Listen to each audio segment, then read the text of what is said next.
warahmatullahi wabarakatuh. Saya Melia Salsabila. Saya Putri Fadila. Saya Sipa Salsabila. Kami dari kelas 9 akan menjelaskan partikel materi tentang atom, molekul, dan ion. Bagian terkecil dari suatu materi disebut partikel materi. Contohnya, seperti ketika sebutir pasir silika dibelah hingga diperoleh bagian yang paling kecil tak kasat mata. Bagian tersebut tetap tersusun dari silika juga. Partikel materi tersusun dari atom, molekul, dan ion. Apa yang dimaksud dengan atom, molekul, dan ion? Penasaran nggak? Kalau iya, yuk simak artikel berikut ini. Pasti kalian sudah tidak asing lagi dong dengan kata atom. Bukan kacang atom atau bom atom ya. Atom di sini merupakan suatu materi yang tidak bisa terbagi lagi secara kimiawi. Dalam bahasa Yunani, atom berarti tidak terbagi. Contoh atom: oksigen, hidrogen, karbon, dan lain-lain.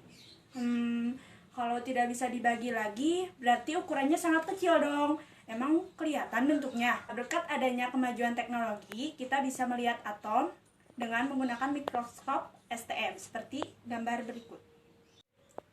Nah, di sini ada susunan atom. Di inti atom terdapat proton yang bermuatan positif dan neutron. Neutron bermuatan netral atau tidak bermuatan. Dan di kulit atom sendiri ada elektron yang bermuatan negatif.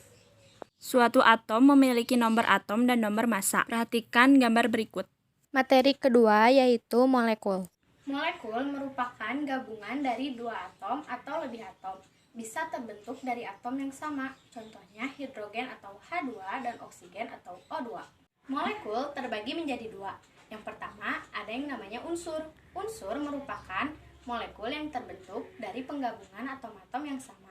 Yang kedua, ada yang namanya senyawa. Senyawa merupakan molekul yang terbentuk dari penggabungan atom-atom yang berbeda. Contoh molekul unsur. Yang pertama ada yang namanya hidrogen atau H2. Yang kedua ada yang namanya nitrogen atau N2. Yang ketiga ada yang namanya oksigen atau O2. Yang keempat ada yang namanya fluorin atau F2. Dan yang kelima ada yang namanya klorin atau Cl2. Contoh molekul senyawa.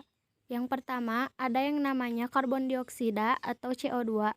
Yang kedua ada yang namanya amonia atau NH3. Yang ketiga ada yang namanya air atau H2O. Dan yang keempat ada yang namanya metana atau CH4. Materi yang ketiga yaitu ion. Ion merupakan suatu kumpulan atom yang bermuatan listrik. Terbentuknya ion jika atom menerima atau melepaskan satu atau lebih jumlah elektron. Ada dua jenis ion, yaitu kation dan anion. Kation merupakan ion yang bermuatan positif. Terbentuknya jika proton yang lebih banyak daripada jumlah elektron. Yang kedua yaitu ada anion. Anion yaitu ion yang bermuatan negatif. Terbentuknya jika jumlah elektron yang lebih banyak daripada jumlah proton.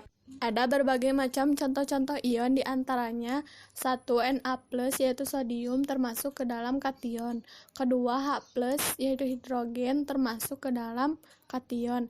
Yang ketiga Mg2+, yaitu magnesium termasuk ke dalam kation. Yang keempat Fe2+, yaitu besi termasuk ke dalam kation. Yang kelima F-, yaitu fluorin termasuk ke dalam anion. Yang keenam ada I-, yaitu iodin termasuk ke dalam anion. Yang ketujuh ada Cl-, yaitu klorin termasuk ke dalam anion. Praktek sederhana tentang atom. Di sini saya mempunyai satu buah ubi dan di sini ubinya dipotong-potong hingga tidak bisa dipotong lagi. Bahan terkecil yang tidak bisa dibagi lagi dinamakan atom. Sekian pembahasan materi dari kami. Mohon maaf bila ada kesalahan.